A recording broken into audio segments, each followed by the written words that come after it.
CPM Kannur ജില്ലാ സമ്മേളനത്തിന് ഇന്ന് തളിപ്പറമ്പിൽ തുടക്കമാകും. മുഖ്യമന്ത്രി പിണറായി വിജയൻ പ്രതിനിധി സമ്മേളനം ഉദ്ഘാടനം ചെയ്യും. മുഖ്യമന്ത്രി 3 ദിവസങ്ങളിലും സമ്മേളനത്തിൽ പങ്കെടുക്കും.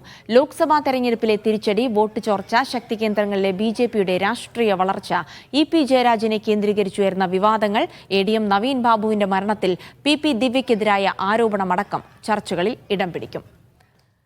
സുനിൽ ഐസക് കൊണ്ട് വിവരങ്ങൾ നൽകാനായി. സുനിൽ, കണ്ണൂരിൽ ഒരു ജില്ലാ സമ്മേളനം നടക്കുമ്പോൾ സ്വാഭാവികമായും ഒരുപാട് വിഷയങ്ങൾ CPM-നെ കുറി ചർച്ച ചെയ്യാനുണ്ട്. അതൊക്കെ വലിയ ചർച്ചയാകുമെന്നൊക്കെ പറയുന്നു. മുഖ്യമന്ത്രി 3 ദിവസവും ഈ സമ്മേളനത്തിൽ ഉണ്ടാകുമെന്നുള്ളത് കൊണ്ട് തന്നെ കാര്യമായ ഒരു ഭരണ വിമർശനം ഉണ്ടാകില്ല എന്നുകൂടെ പ്രതീക്ഷിക്കണം, അല്ലേ?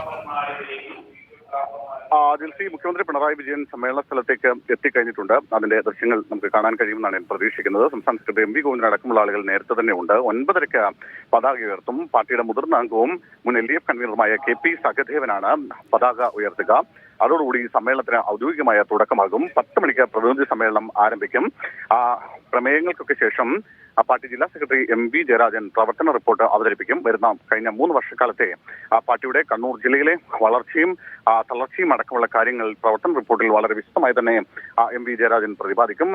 ഉച്ചയ്ക്ക് ശേഷം ഈ പ്രവർത്തന റിപ്പോർട്ടിന്മേൽ ഗ്രൂപ്പ് തിരിഞ്ഞുള്ള ചർച്ചകളിലേക്കാണ് പോവുക. ഇന്ന് ഒരുപക്ഷെ 2 ഏരിയ കമ്മിറ്റികളിൽ നിന്നുള്ള ആളുകൾക്ക് മാത്രമായിരിക്കും ഈ പ്രവർത്തന റിപ്പോർട്ടിന്മേലുള്ള ചർച്ചയിൽ പങ്കെടുക്കുക. നാളെയും ചർച്ച തുടരും. 3 ദിവസവും മുഖ്യമന്ത്രി പിണറായി വിജയൻ സമ്മേളനത്തിൽ പങ്കെടുക്കുന്നു എന്നതാണ് ഏറ്റവും പ്രധാനപ്പെട്ട ഒരു കാര്യം.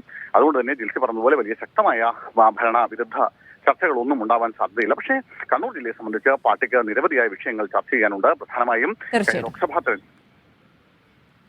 അങ്ങനെ ഒട്ടനവധി വിഷയങ്ങൾ ചർച്ച ചെയ്യാനുണ്ട്. കണ്ണൂർ CPM ജില്ലാ സമ്മേളനത്തിന് തുടക്കമാകുമ്പോൾ ഇന്ന് മുഖ്യമന്ത്രി അടക്കമുള്ളവർ ആ വേദിയിലേക്ക് എത്തുന്നതിന്റെ ദൃശ്യങ്ങൾ കൂടിയാണ് കണ്ടത്. സുനിൽ ഐസക്കാണ് വിവരങ്ങൾ നൽകിയത്.